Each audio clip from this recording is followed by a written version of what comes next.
siang. Saat ini kita bertemu lagi dalam mata kuliah Translation.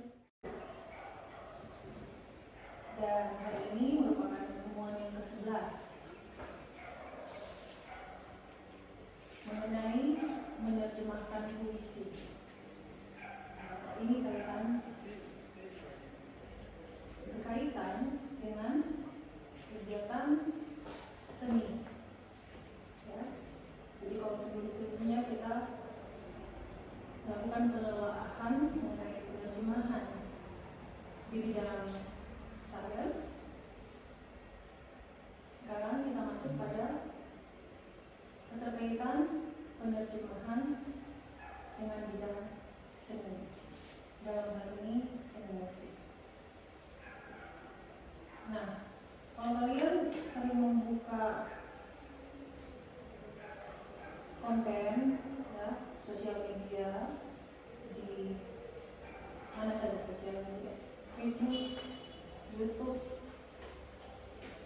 Instagram, dan lain-lain, Anda dengan mudah kan bisa mengupload story atau reel dan menggunakan lagu yang tersedia di dalam aplikasi itu. Ya.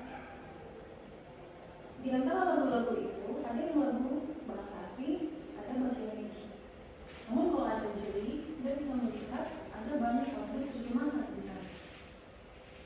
Nah, salah satu lagu terjemahan yang saya sementara fokus untuk terus hari ini adalah lagu Kristen yang sangat populer berjudul The Goodness of God.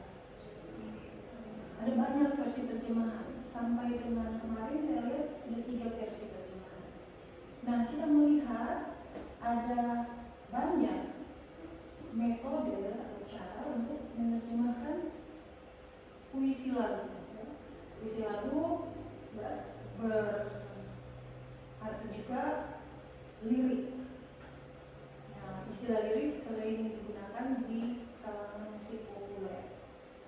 Nah, lalu bagaimana kita bisa memperoleh penerjemahan lirik yang benar-benar akurat, benar-benar dipahami, dan juga bisa dihayati dengan baik. Nah, ada yang pernah mendengar lirik lagu yang diterjemahkan di sosial media? Siapa ya? Semua suka lagu kan di sini, suka musik kan? Nah, di sini ada Vicky juga, dia penyanyi. Yang sudah menelusuri media sosial dan melihat lagu di sana, sudah pernah menemukan lagu-lagu yang diterjemahkan? Sudah pernah? Saya yakin sudah pernah kan? Sudah pernah. Contoh lagu yang sering diterjemahkan, ada yang pernah dengar Berkat Yang Tentu Tuhan Janji? Iya. Pernah dengar lagu itu kan? Nah, itu banyak kali digunakan di kalangan gereja beribadah. Ada beberapa terjemahan Berkat Yang Tentu. Ada versi Berkat Yang Tentu, ada Ku Berbahagia, dan yang terakhir dari revisi Berkat Yang Tentu, Dia Menjadi Jaminan Berkat. Nah, ini kenapa ada perbedaan penerjemahan? Kenapa harus ada perbedaan penerjemahan? Jadi bisa kasih pendapat? Kenapa harus banyak-banyak versi? Kalau Ku Berbahagia itu kan ditemukan di kalangan gereja Protestan Unis. Kalau Jaminan Berkat itu di kalangan Advent. Nah, memang perbedaan institusi juga bisa membedakan produk, ya kan? Nah, tapi kenapa satu sumber yang sama, kalau lagu itu bahasa aslinya berjudul Blessed Assurance. Sebentar saya akan tampilkan. Kok bisa menjadi berbahagia, bisa menjadi berkat yang tentu. Nah, semuanya ada prosesnya kan. Oke, kita maju karena ini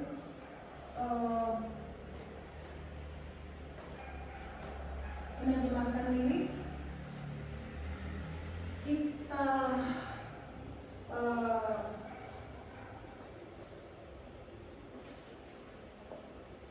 melihat di sini ada 3 kolom terjemahan ya,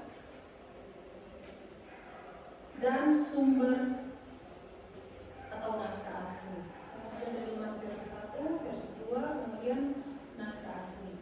Nah, saya mau tanya lagi nih, kira-kira sama nggak cara menerjemahkan puisi dengan cara menerjemahkan cerita? Sama atau tidak? Nah, ya, cuma sama atau tidak? Yang sama adalah Sama. 1, 2. Yang tidak sama angkat tangan. Yang abstain. Tidak bisa kalau abstain. Harus berarti kalau 2 di sini ada 9 orang, sisanya adalah tidak sama. Kira-kira kenapa sama?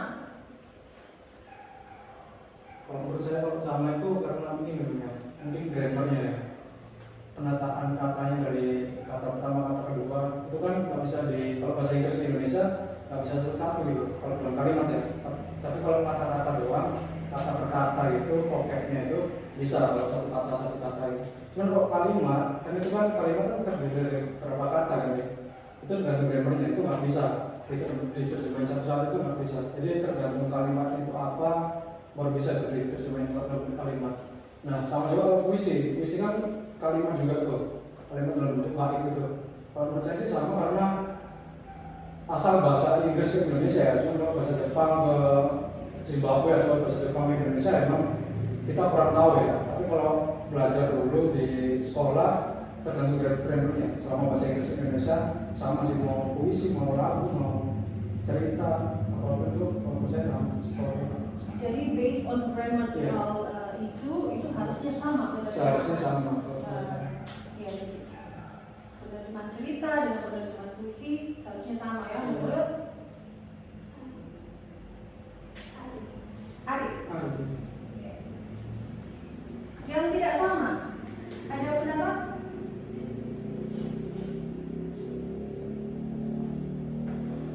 Ya memang menerjemahkan bahasa itu harus gramatikal, harus sesuai dengan struktur ya, harus berdasarkan struktur.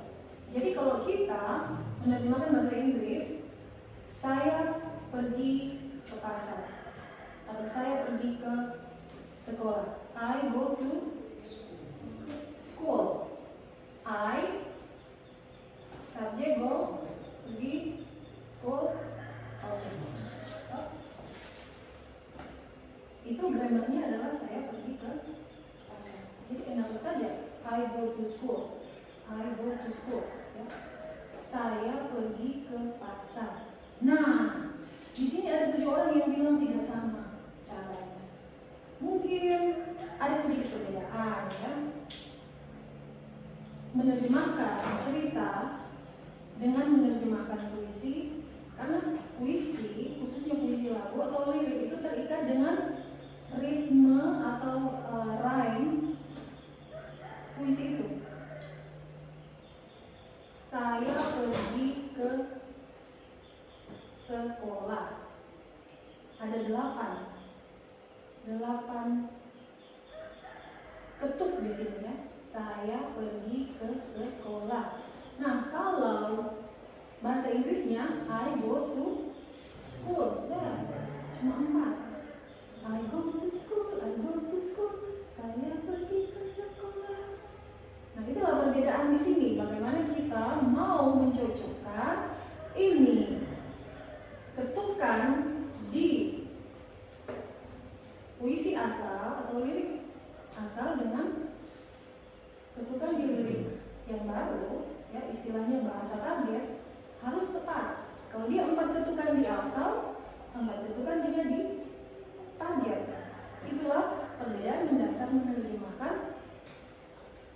lagu atau lirik dengan menerjemahkan apa tadi? Cerita biasa ya. Karena di dalam menerjemahkan lirik kita terikat dengan kaidah melodi atau kaidah musik. Nah, coba Anda perhatikan di sini. Perbedaan menerjemahkan lirik ada versi terjemahan pertama, kemudian naskah asli bahasa Inggris, kemudian terjemahan kedua versi kedua dari terjemahan itu. Yang pertama dia mampirlah dengan doaku, Yesus penebusku. Versi kedua, janganlah lewatkan aku, ya penebusku. Orang lain kau hampiri, jangan jalan terus, dengarkanlah seruanku, ingatlah aku. Yesus Tuhan, dengar doaku. Yesus, Yesus, dengar doaku. Orang lain kau hampiri, jangan jalan terus. Waktu menjemput umatmu, ingatlah aku. Nah, kedua versi ini berasal dari lirik bahasa Inggris. Ask me not, O gentle Savior, hear my humble cry. While on others thou art calling, do not pass me by. Savior, Savior, hear my humble cry. While on others thou art calling, do not pass me by. Oke, kita lihat ya. Di dalam menerjemahkan lirik, ya, lirik itu adalah suatu kegiatan penerjemahan multidimensi. Dalam hal ini dia mencakup ilmu morfologi, fonologi, semantik, sintaks, dan juga kaidah puisi. Ya, penerjemahan multidimensi dikatakan seperti itu. Nah, kalau tadi dikatakan bahwa itu berdasarkan grammar, maka Anda melihat grammar itu ada di sini, sintaks. Sintaksis berarti susunan, ya, susunan kata, susunan kalimat, ya. Tapi sebenarnya dalam menerjemahkan itu semua proses ini dalam penerjemahan umum 4 komponen ini harus masuk. Ada semantik, fonologi, morfologi, dan sintaks. Kalau menerjemahkan puisi masuk elemen ini, poetry. Ya. Sintaks tadi adalah gramatika atau grammar. Ya. Morfologi adalah struktur kata, akar kata. Jadi I itu apa? Saya. Pergi ke sekolah. Mempelajari, belajar, mempelajari. Itu masuk dalam morfologi. Fonologi, ya Anda sudah tahu semua. Fonologi adalah ilmu yang menyangkut tentang bunyi dan gabungannya dengan makna. Ya. Jadi fonologi, pergi, I go, I so, go, itu adalah tekanan yang mirip-mirip, ya. Itu menyangkut ilmu fonologi. So, go, berbeda dengan look atau toss atau apa ya, yang ada bunyi oo itu. Ya, kalau fonologi itu menyangkut dengan bunyi, ya. Anda sudah tahu semua, itu sudah di semester 7, ya. Kemudian semantik berhubungan dengan makna. Jadi kalau tadi versi terjemahan pertama dengan yang kedua itu banyak bersinggungan mengenai makna. Ya. Ingatlah aku, jangan jalan terus. Itu kan maknanya hampir sama toh? Jangan cuma lewat akal kita. Ingatlah kita, itu bahasa Melayu. Itu maknanya sama. Semantik, ingatlah aku dengan jangan jalan terus. Ya. Kita lanjut ya, karena ini masih pembahasan mengenai penerjemahan puisi.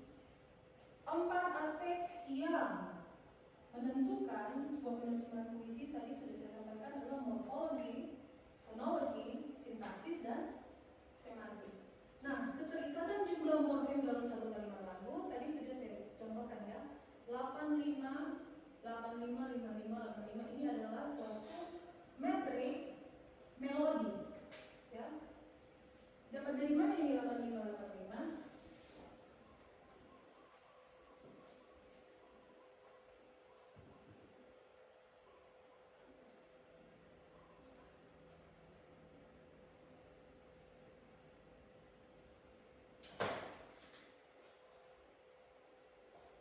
Anda hitung ya. Pas, me, not, all, gentle, savior. Ada berapa? 8. Hear my humble cry.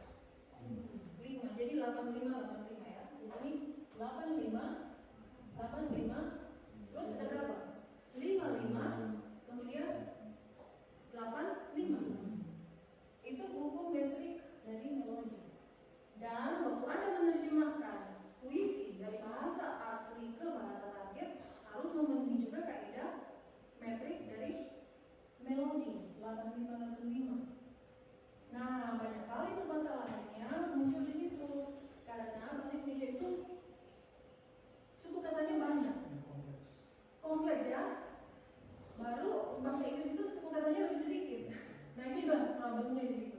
Bagaimana keahlian Anda bisa menerjemahkan suatu puisi bahasa asli itu ke dalam bahasa Indonesia yang maksudnya sesuai, kena DP maksud betul, dan juga kena dalam metrikal puisi. Ya, itulah.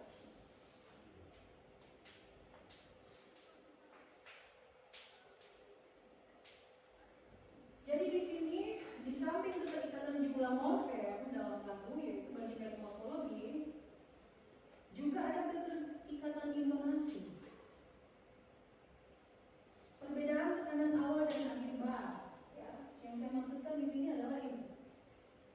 Kalau di dalam melodi, nada pertama itu tekanannya kuat. Pas, mi, not, all, gentle, savior. Jadi nada pertama di dalam satu bar ini dia memiliki tekanan intonasi yang kuat. Pas, ya kan? Ini bagian dari fonologi. Savior, bukan savior.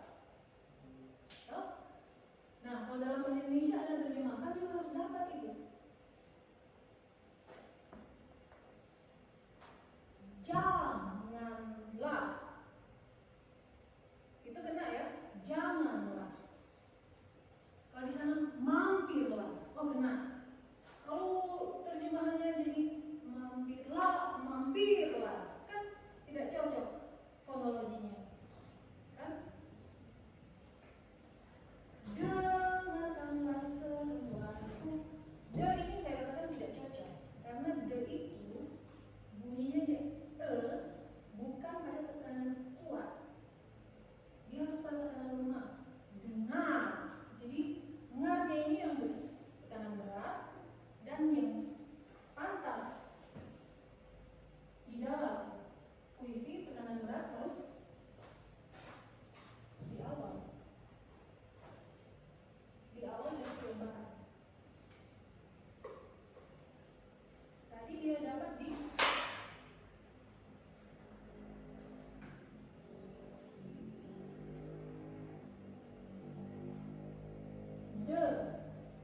dengarkanlah. Ini tidak cocok, ya. Kurang cocok, fonologinya tidak cocok. Jadi kalau Anda mendengarkan sebuah lagu terjemahan lalu kena di hati, Anda pahami, itu berarti lagu terjemahan itu akurat penerjemahannya. Kalau Anda merasa lagu ini tidak berkesan, tidak gampang masuk di pikiran, tidak enjoy waktu menyanyikan, itu berarti ada yang kurang di dalam penerjemahan lagu. Ada lagi di sini perbedaan gramatikal, ya. Gramatikal contohnya tadi sudah dikatakan ya, ada subjek dan objek. Tapi yang lebih spesifik lagi, perbedaannya bisa dilihat di langsung contoh ya. Tas minor.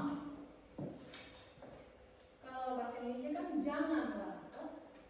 Di sini dia tas mi, not. Not-nya itu negatifnya itu dia nanti ke pas minor. ya. Kalau bahasa Indonesia, dia di awal jangan, tidak. Itu kan negatif kan?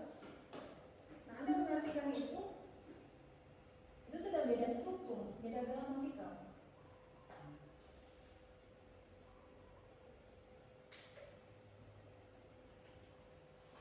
Seperti itu.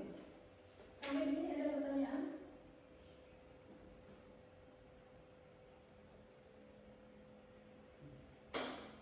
Kemudian perbedaan jumlah morfem dan maknanya. Tadi kan sudah kata-kata jumlah morfem saya pergi ke sekolah itu ada 8. I go to school 4. Nah, itulah tantangan dalam penerjemahan puisi karena dalam penerjemahan ini karena dia harus memiliki tekanan, ketukan atau suku kata yang sama dengan melodi, sama dengan suku kata asli. Jadi Anda harus pintar-pintar dalam menerjemahkan puisi. Kalau Anda hanya berdasarkan perbedaan gramatikal, kalau Anda hanya berdasarkan tata bahasa atau grammar atau sintaksis dan tidak memperhatikan fonologi, itu kurang karena ada perbedaan tekanan di sini. Perbedaan tekanan atau stres, intonasi, ada perbedaan.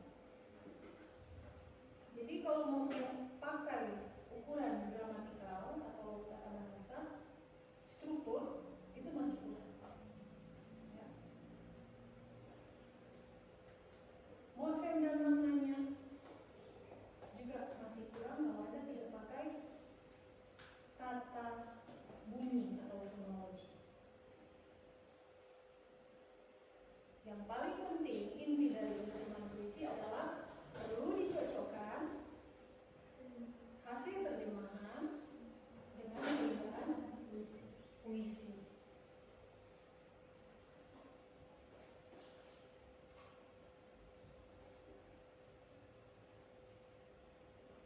Silakan kalau ada yang mau tanya ya. Baik, terima kasih atas kesempatan.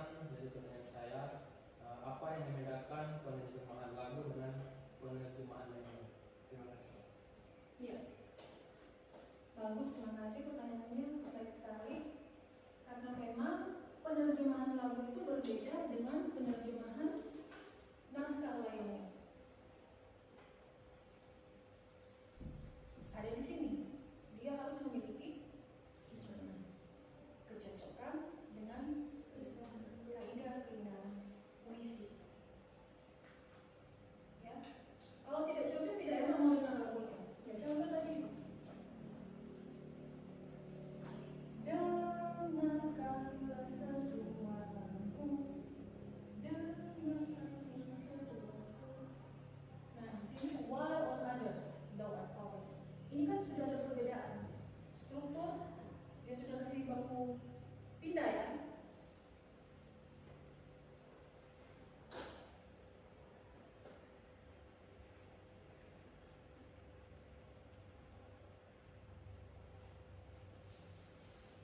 Kalau tidak cocok, terjemahan puisi di bahasa target itu tidak cocok dengan melodi lagu, ya, tentu saja dia tidak akan menjadi terjemahan puisi yang akurat.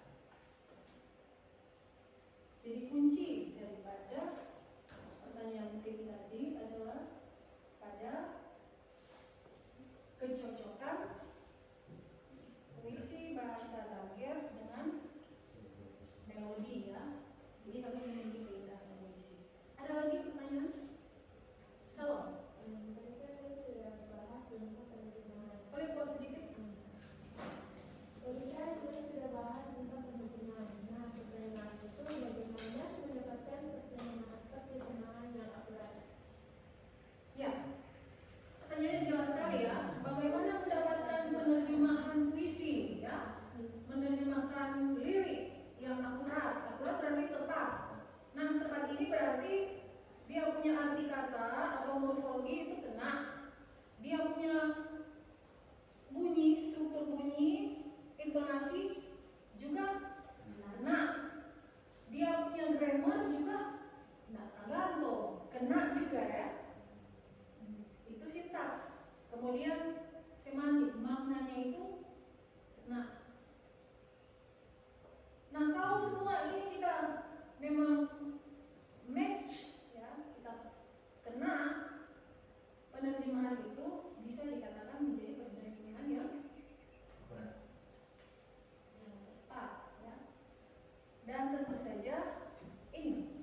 sebuah terjemahan yang tadi dikatakan sempurna, ya, yang akurat, yang enak. Bisa? Baik, untuk saat ini kita maju saja pada Anda mempraktekkan menerjemahkan lirik ya. Silahkan sediakan kertas, kemudian buat tugas seperti yang terpampang pada PowerPoint ini.